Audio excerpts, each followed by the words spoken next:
Preparing.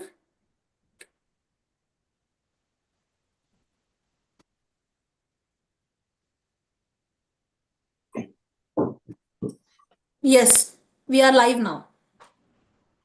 Good evening, ladies and gentlemen, and our esteemed guests from across the globe.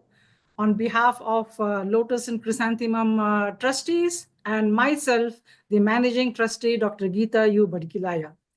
This is the sixth talk in the webinar monthly series of talks. And this time we have invited Mrs. Shu Ying to speak on paper, washi, and origami, a legacy folded in time. We only think of origami as making of flowers, masks, and the ubiquitous crane. But origami is much more than simply folding a paper, as it has deep infiltrations into architecture and is a source of mathematical problem solving for 6 and 7-year-old children in Japan. She will be introducing the origins of the paper, the differences in paper, and the origins of origami and how different patterns have evolved and how origami is now used in contemporary times. She will also speak about origami as a source of mathematical problem solving. And many studies have asserted that origami was invented by the Japanese about 1,000 years ago, but its roots may well be in China. Shu Ying, born in Penang, is now settled in Singapore. She calls herself a Peranakan. Interestingly, the term Peranakan in Singapore refers to those with mixed Chinese and Malay origins, tracing their roots to 5th century Malacca as Straits born. They were thought to be Chinese who married local women. The women are known as Nonya. Those with Tamil origins are known as Chitti Malacca, where Tamil merchants married local women. I hope I got the understanding right, Shuing-san, because I found the term very intriguing and interesting, and I just thought, let me add a few, 1 or 2 lines for better understanding of this term. Thank you. Her interest in the arts started at a very young age, and along with her ama and parents, was into the making of Washi Fabergé eggs, wayang kulit, which is the shadow paper puppets, and cross stitch. In short, handmade craft had her riveting dedication. She has a bachelor's in biomedical science and a master's in social science, particularly professional counseling. She has done a certificate course in autism. She has traveled widely, and after 6 years, she decided to start her enterprise focusing primarily on the traditional Japanese art of origami. It was a challenge initially, but she made a success of her venture as she passionately wanted to share her love for handmade arts. Her handcraft also includes the making of kirigami to showcase Peranakan culture. Kirigami is a variation of origami where the paper is cut, unlike origami where it is folded. She works with children with autism in Singapore. A warm welcome to you, Mrs. Shu Ying. We request you now to enlighten us and give us insights into this very interesting craft and art and craft. And we are all looking forward to it. And the next 50 minutes to 1 hour is all yours. Once again, a warm welcome to you, Mrs. Shu Ying. Good evening, everyone, ladies and gentlemen. Thank you, Dr. Geeta, for this magnanimous introduction. I hope I will live up to all of your expectations. Dr. Geeta have shared a little bit about me. So now I would like to share a little bit more about the paper, washi, and origami. And before we start, I would like to highlight that I am not an expert in paper, nor am I an expert in washi or origami, but my passion in it has started since young. So I have a huge collection of papers, as well as I started folding when at a young age.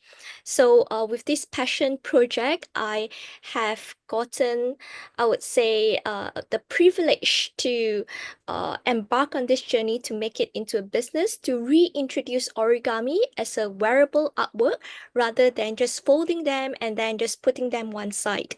So with this, let's see, how do I get into the presentation? Perhaps. The screen share has disconnected. You could Oh, just right, okay. I will start. share it again. Just give me a second.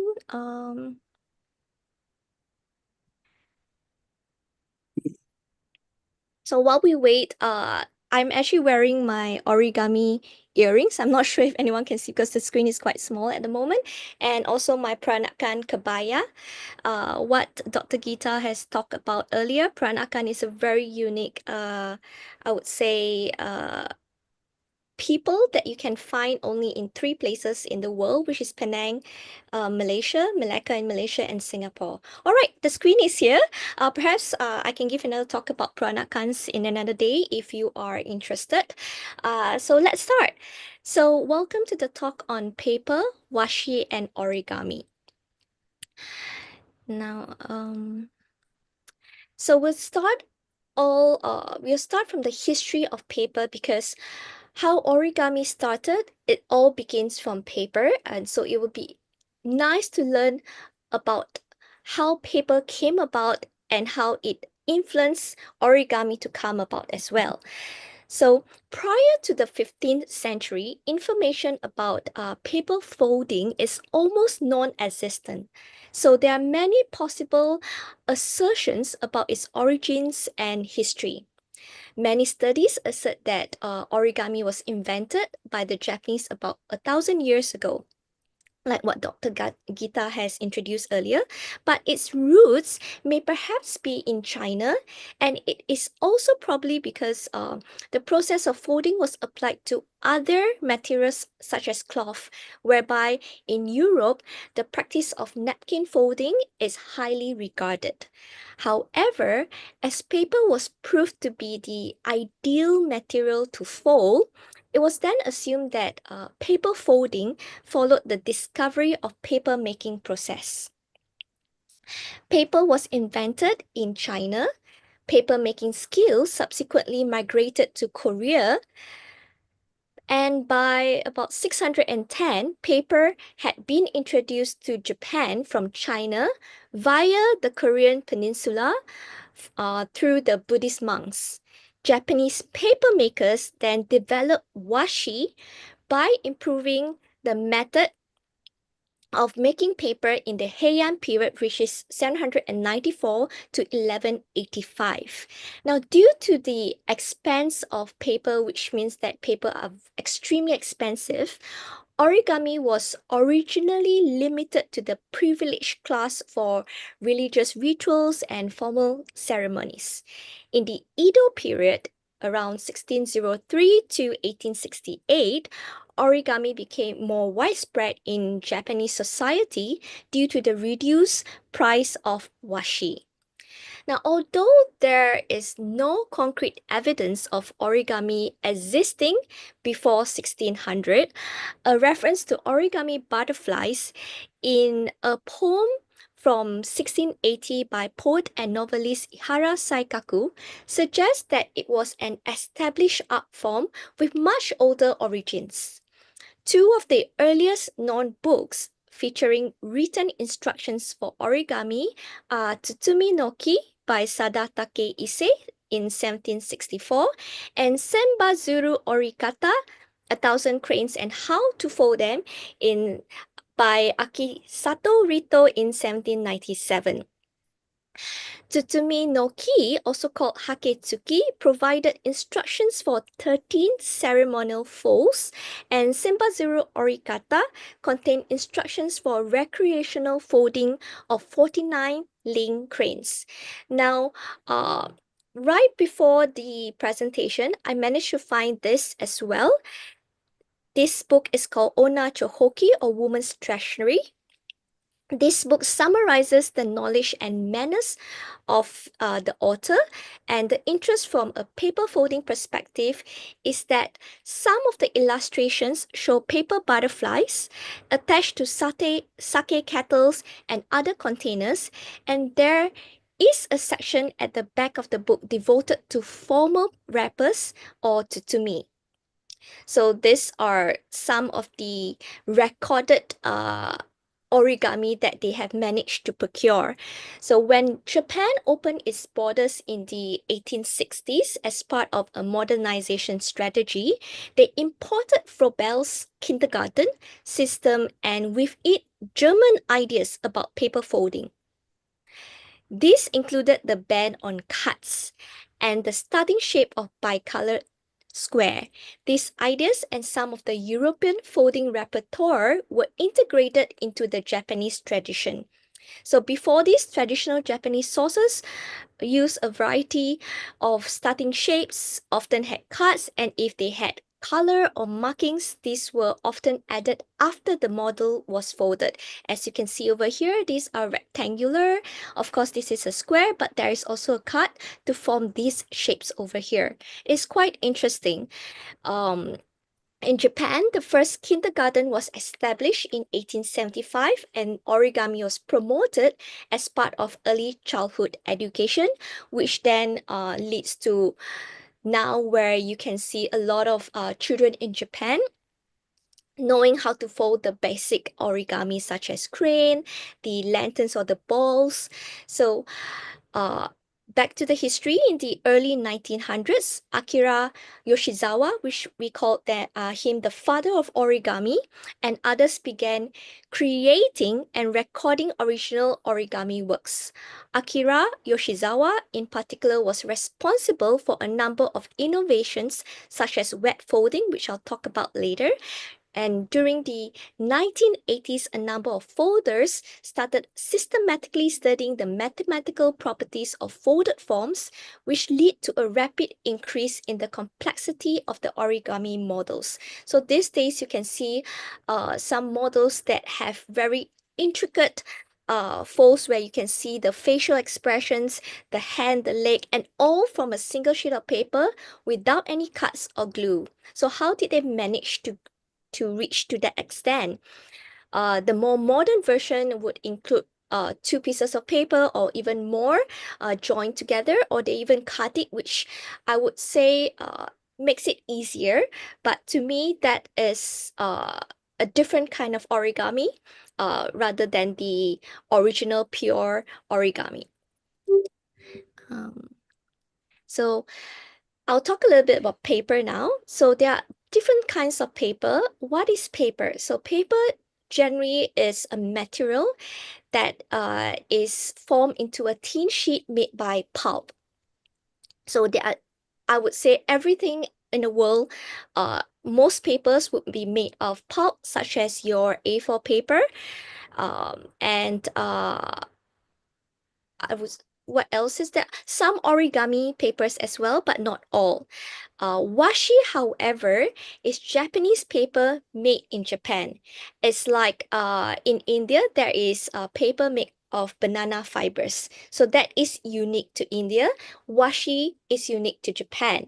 Of course, with the modern technology that you have with the paper making machines, you have such things as washi tape. So we have to be cautious about what kind or the term that we use when we call washi. So generally, washi is made of three types of plants or trees. So the first would be the gampi tree. Historically, gampi was used for mimeographs. So today, with its high quality finish, the users have expanded to etching, lithography, letterpress, and even art conservation. It is incredibly strong. 100% Gampi is found or thought to be favored by Rembrandt for his etchings, as Gampi papers hold the ink line with amazing delicacy, yet the depth is retained. So if you want clarity in image, then Gampi is the paper that you would choose. The only thing is that Gampi tends to shrink when it's wet. So that is something that needs to be cautioned of when you choose Gampi as your paper. The second one would be Mitsumata shrub or the Edgeworthia chrysantha. It is occasionally used for the particular tone which it sometimes resemble the color of aged paper, but its strength is not as good as that of the Kozo, which is better for most users in conservation. 100% Mitsumata paper often has a more creamy tone as compared to Kozo, has a shorter fiber as compared to Kozo, which makes it not quite as strong, and is even more absorbent than its hardier Gampi. So if you want a soft edge on printed areas rather than clearly defined lines, then Mitsumata is your paper to go to. And the last and most common washi would be the paper mulberry washi. So it is traditionally made from the fibers from the mulberry tree.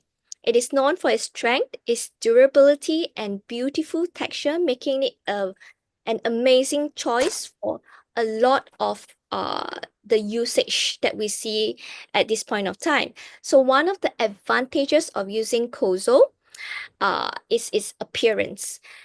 Let me see.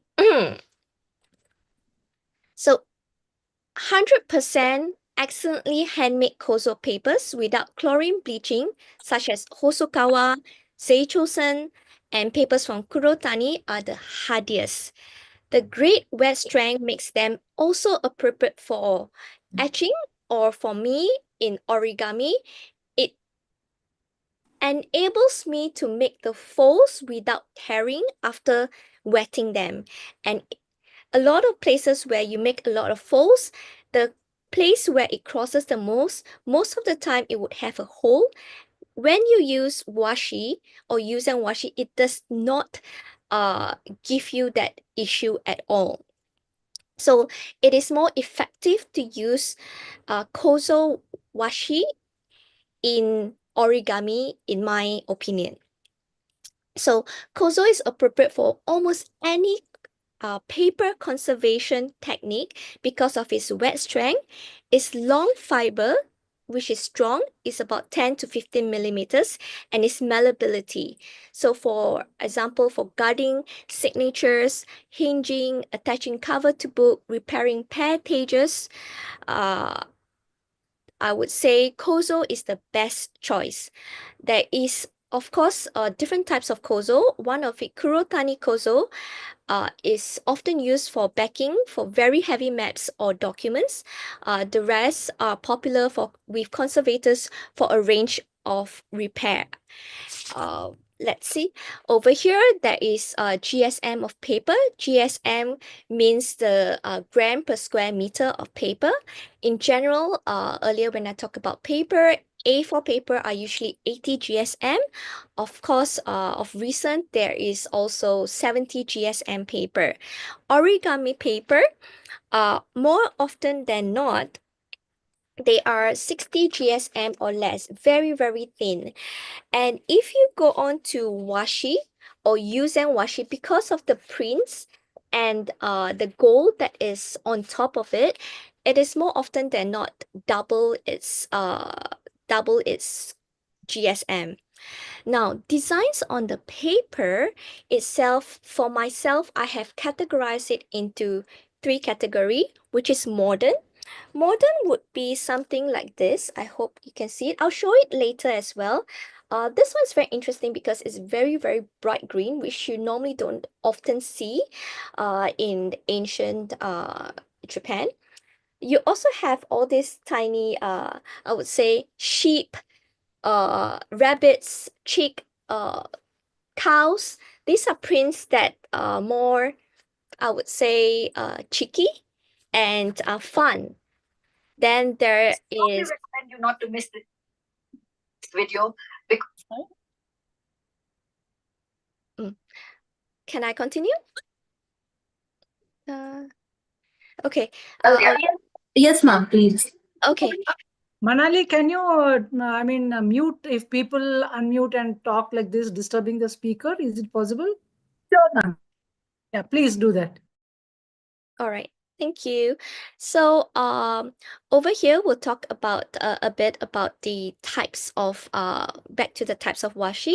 So, chiyogami is a specific word developed to describe the graphic repetitive designs um applied to paper in the Edo period. So originally, these patterns were printed by woodblock for use in paper doll and small accessory making. And in the 20th century, these patterns began to be applied using silk screens, and this continues today. So these are most likely uh, being printed using silk screens. Of course, there are some that are handmade, hand drawn, and those are very, very expensive. Those are by washi makers, expert washi makers.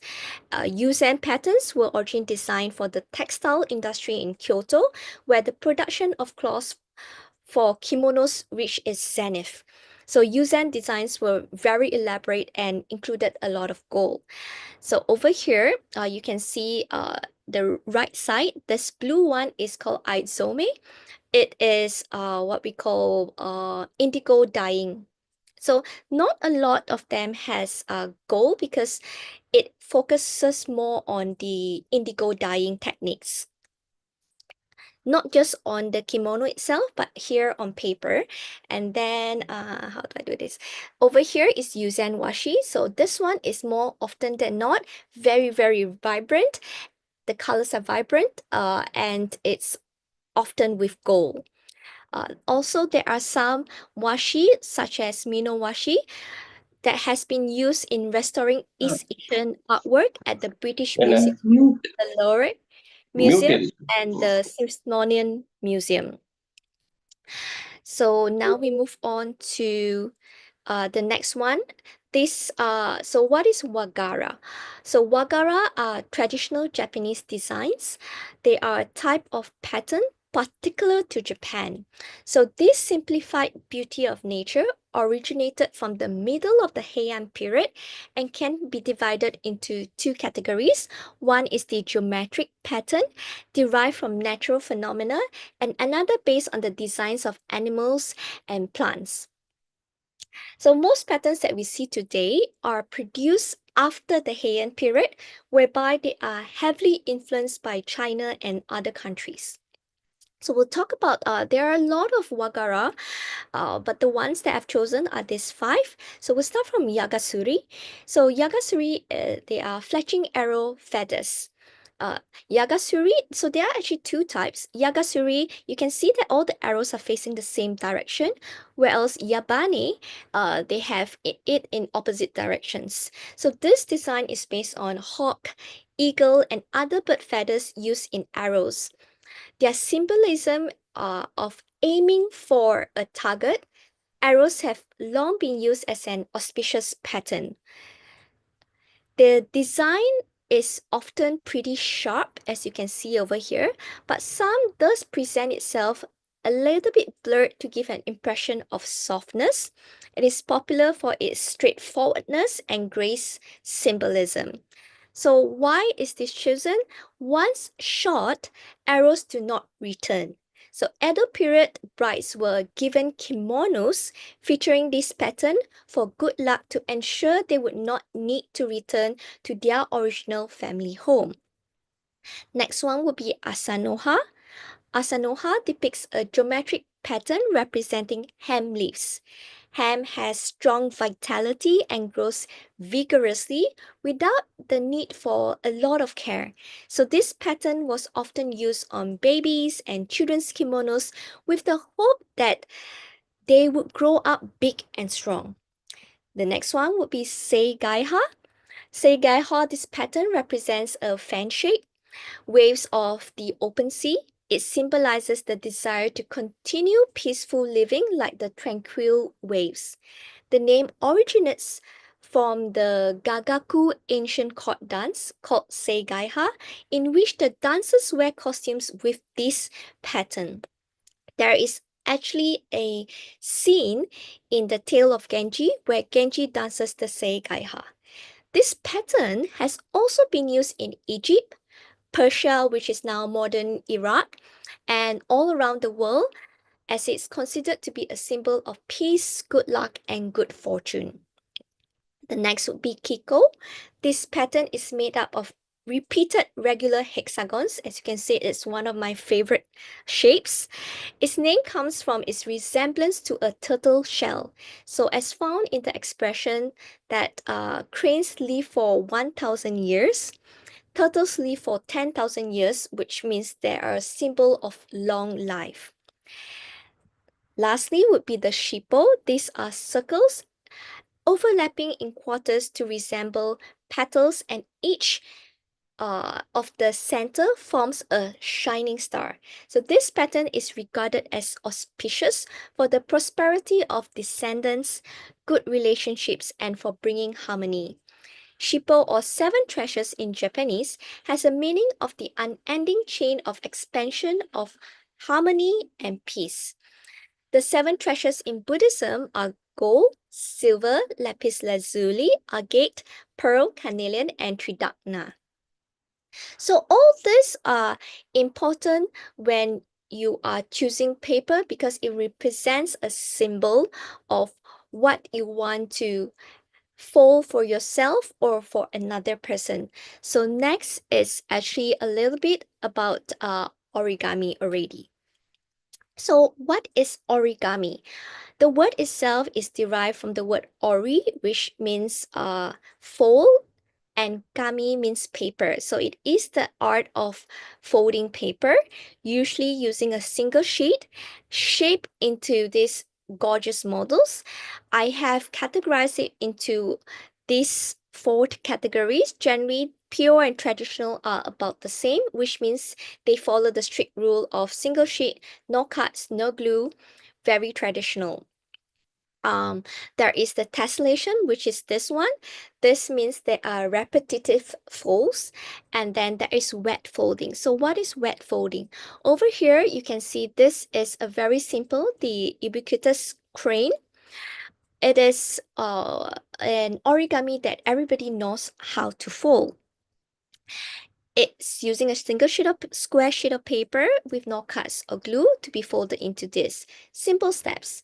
This one is exactly the same except that it is more complicated, and after folding it does not retain its shape. And because I choose to use and washi instead of regular origami paper, the holes does not retain its shape. So basically, it is also a little bit thicker because of the thickness. What happens then is after folding into the last model, we will use or I will use packs to keep the important parts, like for example, the shoes, the fingers, the hand, the seat. I will pack these places to hold it into shape, and then I will mix it with water, and once it dry, it retains its shape as it is. If I do not do wet folding, it does not look like this at all. So that is simple origami, complex origami. We'll move on to now how does choosing what kind of paper as well as the symbolism of origami changes the meaning to the gifter and for the folder. So over here, I'm sorry, I would feature the ones of my earrings. This are my latest photo shoot. So this is of a butterfly. So butterflies are often seen as beautiful creatures emerging through hardships and challenges, not knowing what the future holds, as they undergo metamorphosis symbolizing change, endurance, hope, and life. In Japan, the grace and airy lightness of the butterfly has associations with the woman and femininity. Their beautifully patterned wings have long been celebrated in Japanese painting and folk craft. Uh, for the cranes, everybody know the cranes. The cranes represent eternal youth, freedom, good fortune, happiness, intelligence, long-lasting marriage, longevity, and maternal love. Now, origami crane is famous as a symbol of hope and peace. So it is said that if you make 1,000 cranes, your prayers will be answered. So there is also a a story about this, which if we have time, I'll talk about that. In Japan, it represents longevity, where the crane itself, now we're talking just about the crane, where its white feathers stand for purity, while its red head is believed to show the stamina of its life force. Its annual return from migration was seen as a symbol of regeneration and is often shown with plum blossom as a sign of spring. So more often than not, when I do fold the origami crane, I do pair it with ume or the plum blossom more often than actually the sakura. Next would be the doves. At the 1950 World Peace Congress, Picasso made a brief speech recounting how his father taught him to paint doves, which he then concluded, "I stand for life against death, I stand for peace against war," which was quoted in Penrose and Codin in 1973. So doves then represents peace of the deepest kind, tranquility, harmony, affection, and innocence. Fans represent a symbol of life, and just a touch on the representation in Peranakans as well as the Chinese.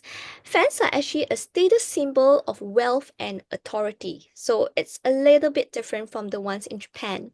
And lilies represents purity and beauty. Hold on, I can't. Okay. So what are the benefits of origami? You can actually improve the eye-hand coordination, your fine motor skills, especially if you are like me, folding miniature origami. The mathematical reasoning, the sequencing skills, the spatial skills, how does that all involve in? So basically, for example, like spatial skills, if you fold it in a certain way, for example, the crane will have a wider wing.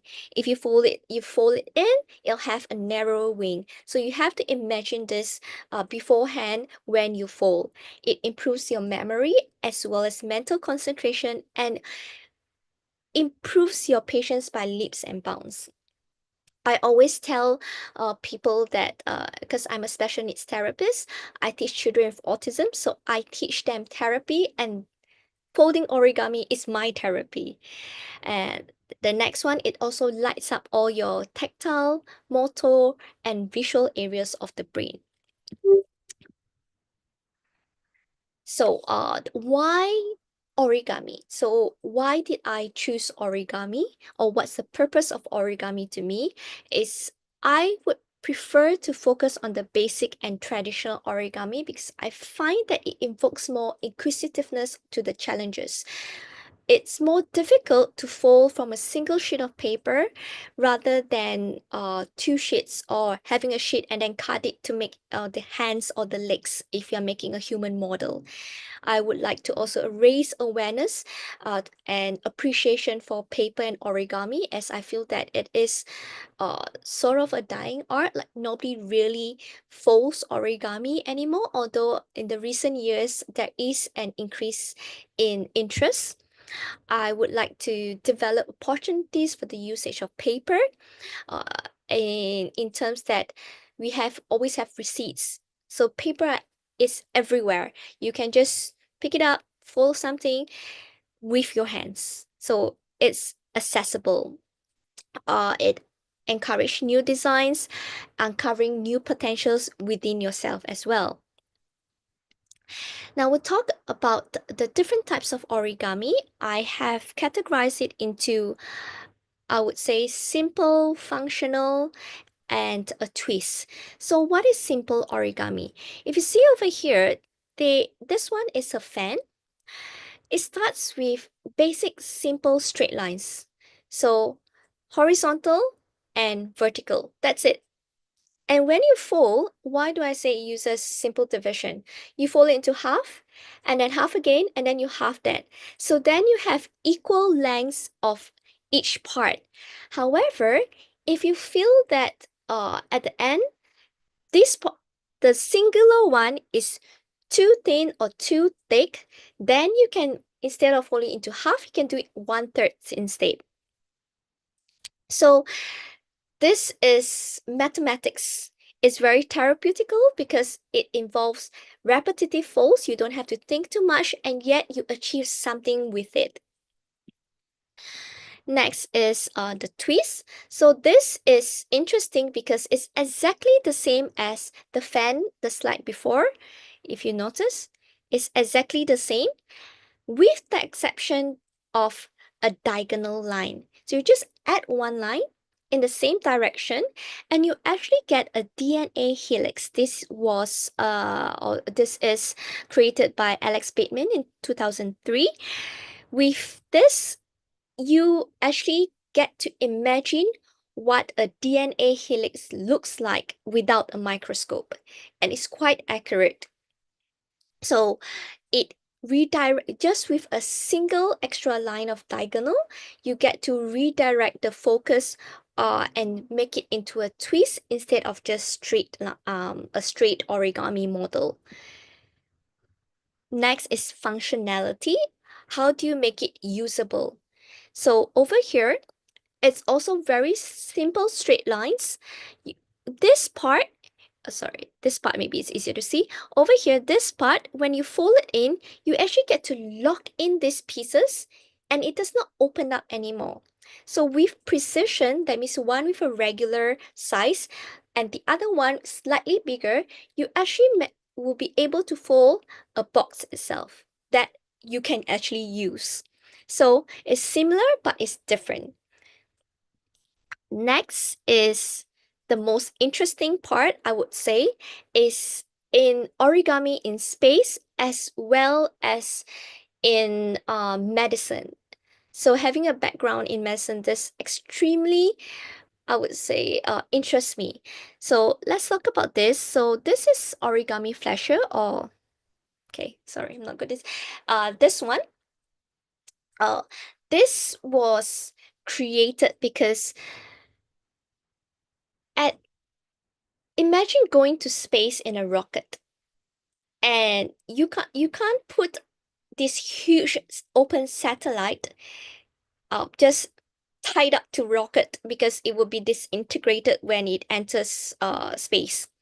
It will be burnt. So and it takes up more fuel.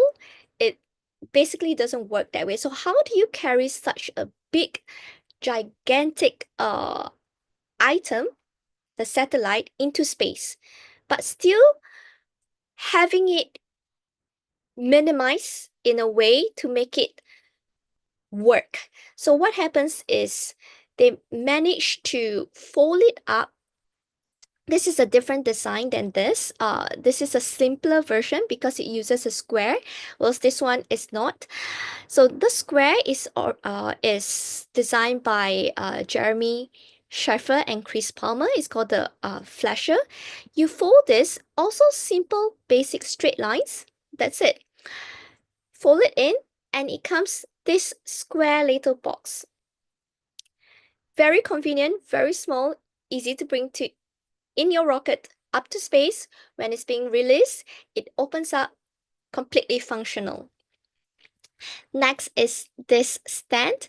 So this stand is very interesting because it's in medicine. What happens is you need to extend an artery or vein. And how do you achieve that without poking your way through, because most of the equipments are quite large. So what happens is, let's see, I have a small model of it. Okay, maybe I'll show it a little bit later because, yeah. So you have a small one, but when it gets inside, you can expand it into a bigger version, which is what you see over here. And it helps in terms of expanding your arteries or vein depending on which part that you need to fix. So all this involves a lot of calculation, a lot of science, and once you are used to folding it, it's actually very, very addictive.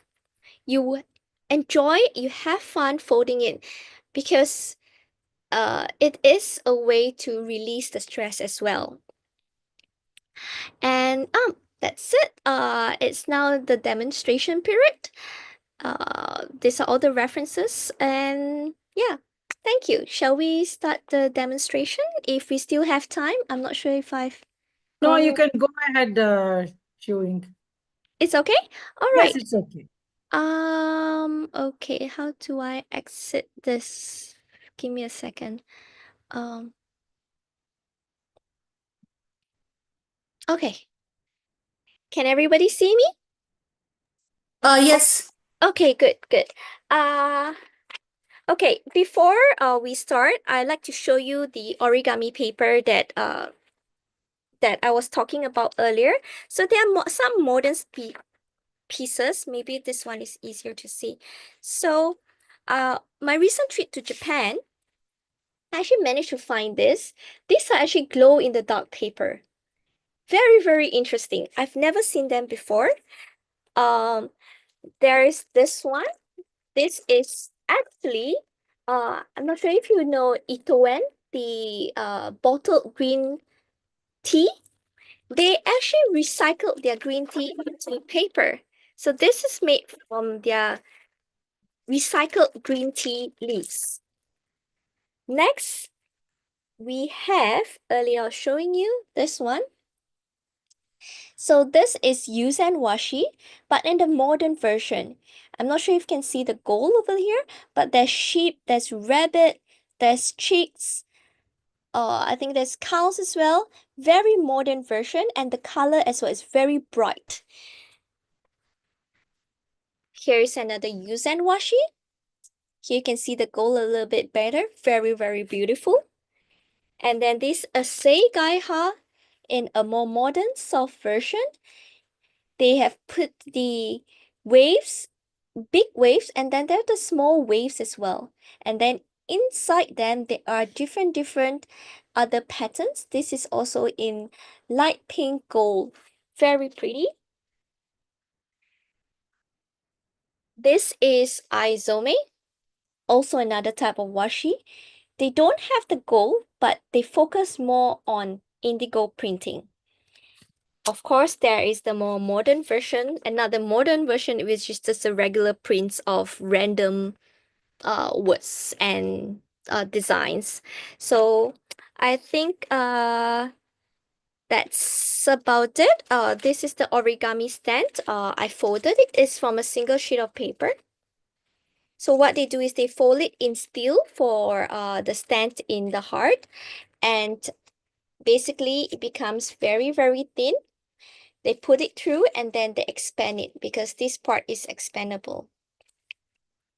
And yeah, we can start folding now. If everybody have their sheets of paper, we will be folding butterflies. It's much easier to fold. If everybody can have their screens on, so at least I know that if you have any issues, you can bring up and you can ask. If you're not comfortable with that, it's also fine. So with your square sheet of paper, we're going to start now. You fold it into a triangle.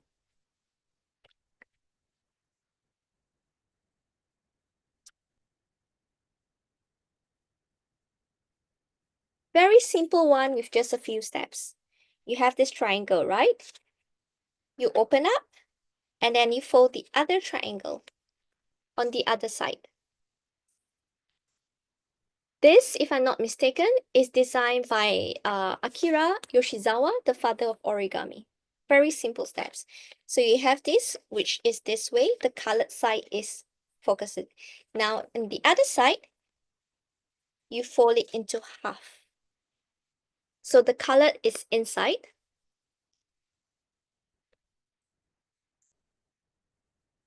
So you would have this, right? Now, this one, if you fold it the right way, what happens is you just press it in, it will become this. Very, very simple. So from here, fold it in, you will get this. Okay? If everybody have this already, you should have 1, 2, good job, 3, and 4. So you take one side, this point will go up to this point. So just one sheet.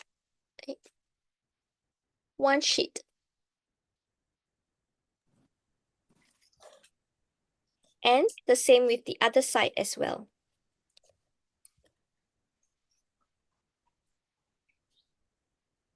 So you'll look like this.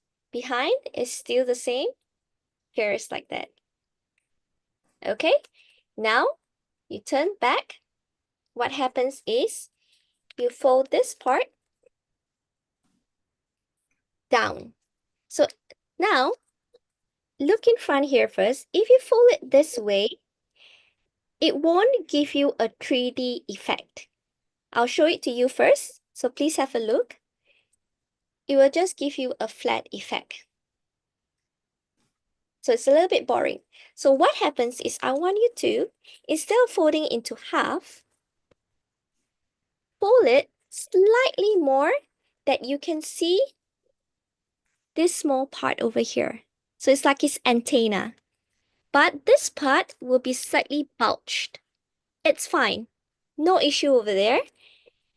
Okay, so it looks like that. So where this bottom wings that you can see now, you fold it together. And before that, you fold this up. This small part, you fold it up.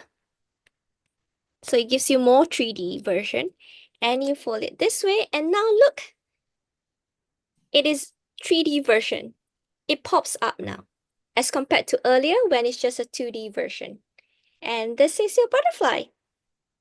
Well done, Manali. I hope the rest of you have managed to do it. It's a very simple model. I thought I'd teach you this instead of the usual crane. Oh, well done, Mr. Harpinder. Good job. So I hope the rest of you managed to fold it. And I think we'll end it here. Any questions? If I can ask, Just a minute, Mr. Harpinder. I will just give an overview and then we will leave the forum open for questions. Just give me 2 minutes. Absolutely. Thank you so much, Shuing San, for the very wonderful talk and very interesting with a final touch of a sort of a lecture demonstration that had the people very interested in wanting to know how a simple paper, a square sheet of paper, can be folded in ways that gives it a 3D effect. Instead of a flat 2D effect, it has given them a 3D effect, and magically, we all of them have made simple paper into a butterfly. At the outset, I would also like to profusely thank Sugita Akiko-san for referring Xiu Ying for this talk. We were supposed to have it in October, but then it has been shifted to December, and it was well worth the wait, Xiu Ying-san. We enjoyed this talk immensely. We find that the Japanese are so aesthetically oriented that even the origami is a cultural symbol of simplicity, beauty, and of peace, of Zen, where even the kimono is akin to making of an origami. The symbolization by way of butterflies, doves, lilies are a symbol of hope and peace. And in short, these paper models, they represent beauty, love, and peace, which is very much needed in this world. The purpose, functionality, the symbolization, usage, the various types of papers, including the GSM, have all aided in the precise understanding of this art form, wherein in its fold we find the history and heritage coming out and speaking to us. She also delved into the history of paper that made origami possible. And it is interesting to know that it is again the monks who are again introduced, who have introduced many aspects of life in Japan, have also introduced origami. So mulberry here in India, we use it as feed for the silkworm. But in Japan, it is interesting to note that they are used for making good quality paper that can even be etched. It is very interesting indeed. Thank you so much, Xiu San, for this very wonderful and crisp presentation, which really held our attention throughout. So I now leave the forum open to, I think first we will take the questions if they are in the chat box, and then we leave it open for people to interact with the speaker. So Manali, go ahead, and then we will leave it open to the speakers. Thank you so much. Thank you, Dr. Geeta. Sure, ma'am. Let me see. Uh, there are no questions in the chat box, but there are some messages. Usha Rani Tiwari ji has written, indeed, speaker touched all the aspects, that is history, variety, and significance of washi paper and origami. Wonderful presentation, and thanks a lot, Geeta ma'am, for inviting. And she's also written, in childhood, we have done such folds when you were explaining about some of the folds. Vinod Kaulji has written, a lovely presentation and overview from the origins made it very insightful. Mahesh ji has written, wow, amazed to learn that how a paper folding is embedded into life and philosophy. Fantastic presentation and demo. Thank you so much. Elizabeth George has written, thank you, very interesting. The presentation was wonderful, especially the way you spoke, gentle and confident, indeed. Ravi Shankar sir has written, wonderful talk indeed. It gives me immense pleasure listening to Japanese scholars, the clarity given of immense pleasure. And yes, Elizabeth ma'am has also written, please, if you have the time, please share the story of the 1,000 cranes that you had mentioned in the talk. I think you are on mute. Okay, back to me? Yes. Okay. Let's see. So basically what happens with the origami, the 1,000 cranes, is that back then it have you heard of Sadako, the the girl? So it was linked to the girl that it's believed that if you fold 1,000 cranes, your wish of health would come true. She apparently this is has been refuted, but apparently that she folded 600 over cranes.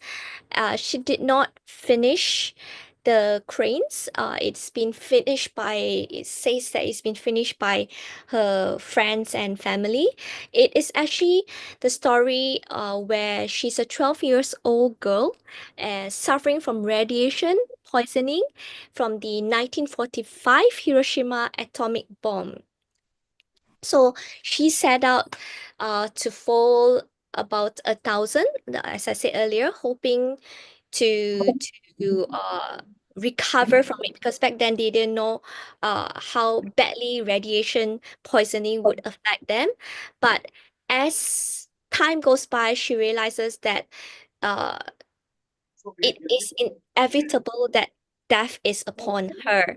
But she, because she started to fold these queens, it became a symbolism together with her that if you are able to fold 1,000 cranes, then you're able to achieve your wish or good health. So that's how they came about. Another interesting part is there is a statue of her in the Children's Peace Monument in Hiroshima, Japan. There are a lot of cranes being folded there, and many a times I've actually gotten some as well. There are so many that they actually recycled these folded cranes into papers. So, and it's written over there, these are recycled paper cranes from this park, so that they encourage, because it is going to be overfilled by all these cranes, right? So they rather take it, recycle it, and also raise awareness about radiation poisoning. One interesting fact is I was saying earlier is in Seattle, actually just a couple of months ago, someone actually stole the statue of Sadako. So there's another statue of Sadako in Seattle. They cut off until the ankle part and stole the entire statue away. I think it's still, last I checked, it's under investigation. They don't know why it's been stolen, probably for its metal. It could be just vandalism, but it has been done. This is the third time. Well, the first and the second, it was just a part of the statue, but this time it's the entire one, leaving just the ankles. So it's quite sad. They are raising funds so that they can either bring it back or rebuild the statue. So yeah, I hope that answers your question. That was very interesting, Shuin-san, because I had been to Hiroshima and I'd seen that post and so many glass, shelves like thing which had lots of these cranes in colors, white, orange, green, red. It is really indeed as you feel sad that it is these children who have been affected, but with the hope by this folding of this paper that they will get well. It was really a very touching sight to see all these 1,000 cranes being hung there in that Hiroshima place. Thank you for reiterating again that peace is and hope are what is needed in this world. It is. And I think Mr. Harpinder had a question earlier. Yeah, so thank you first for what was a wonderful presentation. I was going to ask you about the education. You said origami has been used to teach mathematics to middle school children, it seems like. And could you just expand on that a little bit? I think mostly in my perspective is that for example, using just a single sheet of paper, right? How do you get a triangle? Or how do you get a square from a rectangle? How do you get hexagon, one of my favorite shapes, from a square sheet of paper or a rectangular sheet of paper? So if you mathematically count, you can measure it, but actually you don't really need to measure it either. In the sense of using a ruler, you just use it in terms of folding into half, and then this half fold to another half, you actually can get a hexagon. Absolutely. Without any ruler to measure it, and it's perfectly exact.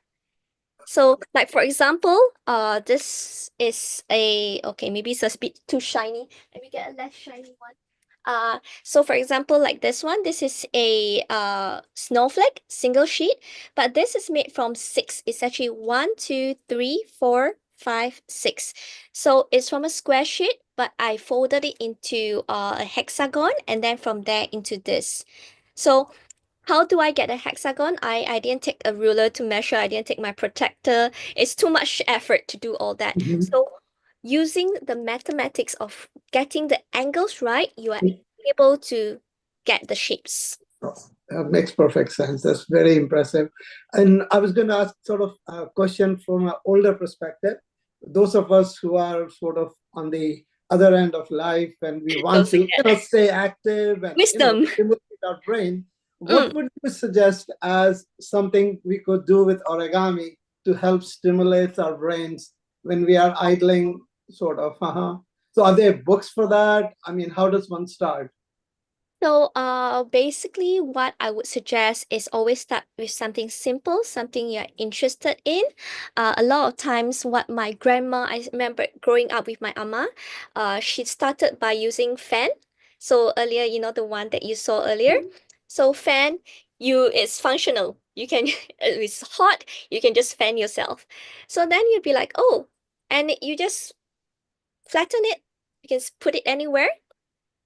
It's easy.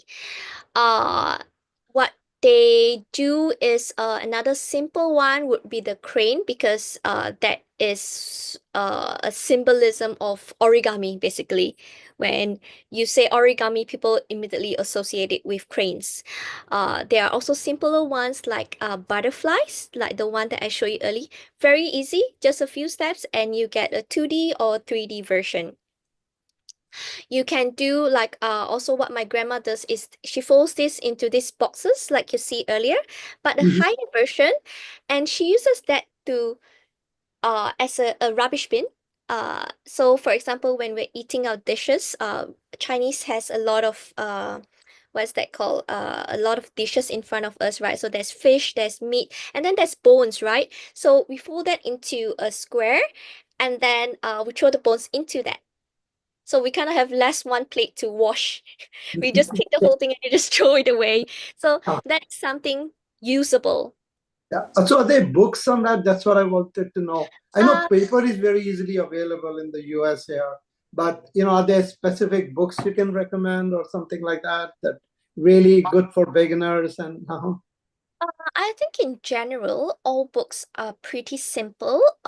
It's only the more difficult ones, like the more complex ones, are difficult to find, which I actually took up Japanese so that I can learn to read the complex models of origami because they're all printed in Japanese. So, what I can recommend, the easiest one is I'm not sure if they have Daiso in the US. Nice. All I can check on that. Thank you so much. Probably not, but Daiso is like a $2. We call it a $2 shop that sells everything under the sun. So you can get Oh, okay. origami papers for $2. You can get origami books for $2. So it's very simple to get. Or I think you can pop by any of the bookstores and just ask for origami book. Normally they would be selling the simpler versions because the complex ones are most of the time very expensive, and you will lose interest because you need to decipher how to fold certain ways, and the diagrams are not exactly very big. So once you're used to it, you know how to go about it, but not the rest. So I would say pop by to any bookstores. They should have it. The simpler versions because it's easy to find. Otherwise, what I would advise is instead of a book, you can just go to YouTube and just write origami. Maybe like a dove, or just write simple origami. It will all pop up. I think it's the age of the technology these days. It will just pop up. I think it's simpler and it's also cheap. I just thought about it.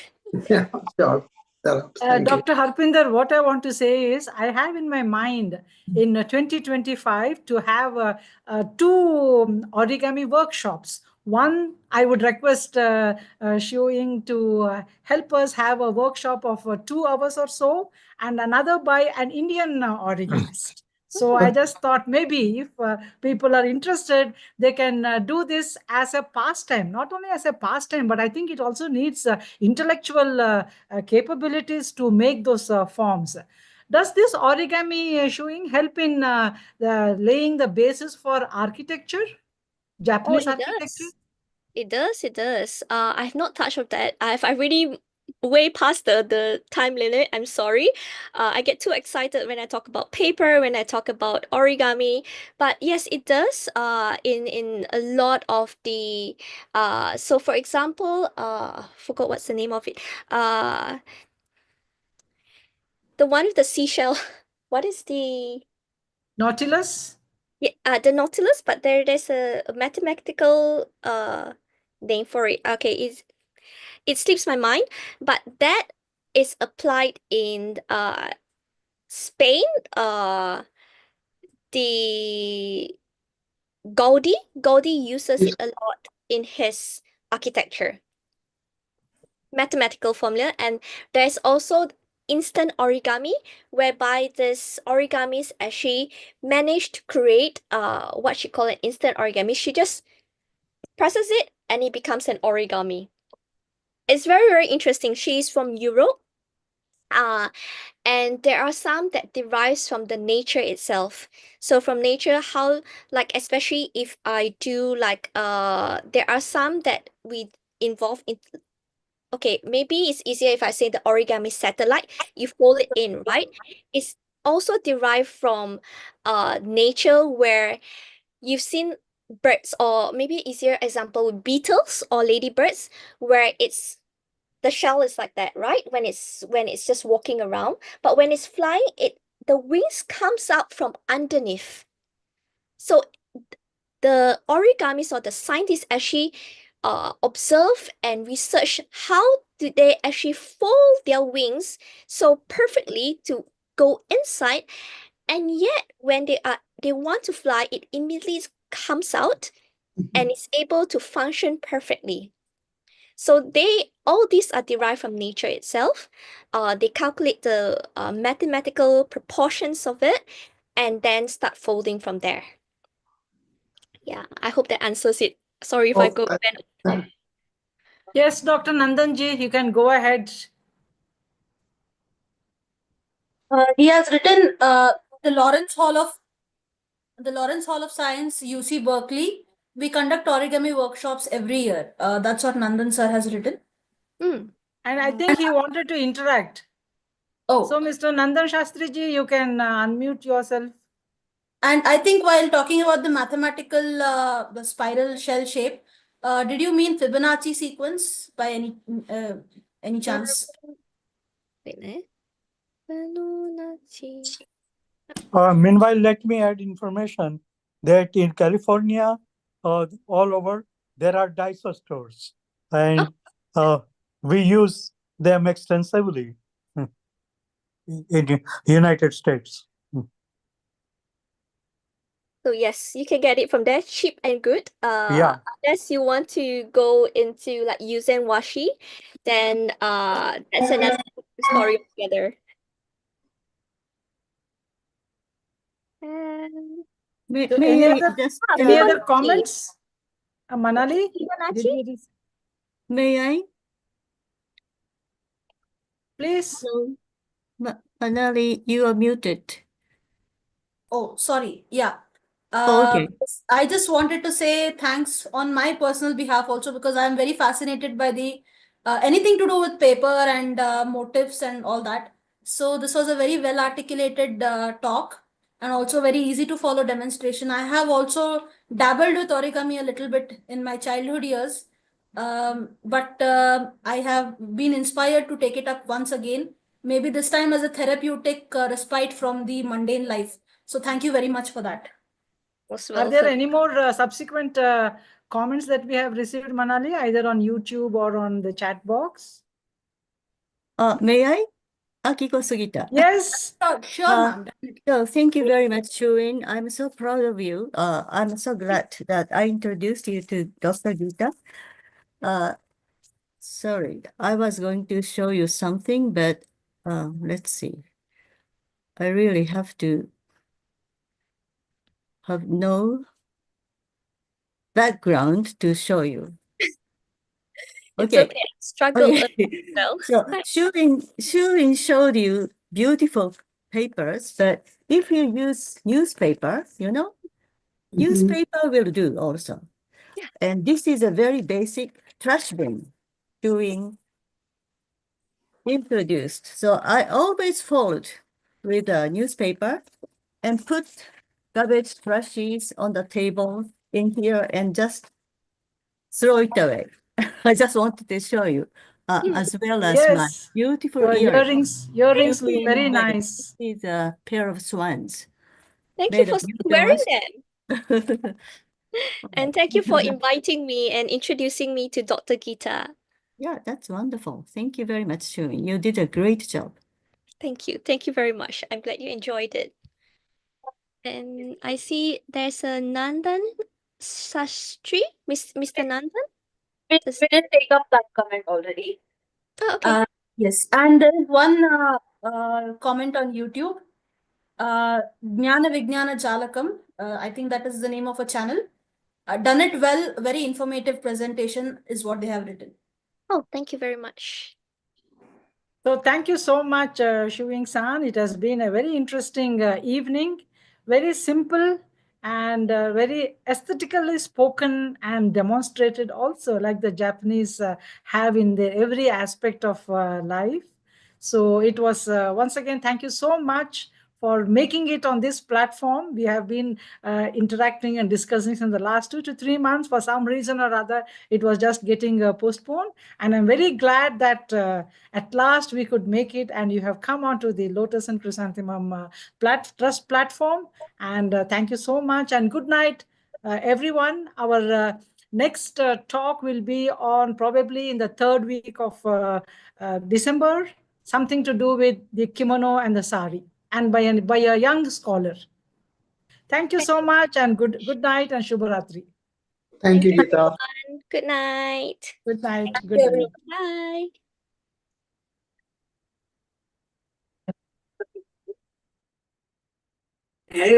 Sayonara, everyone.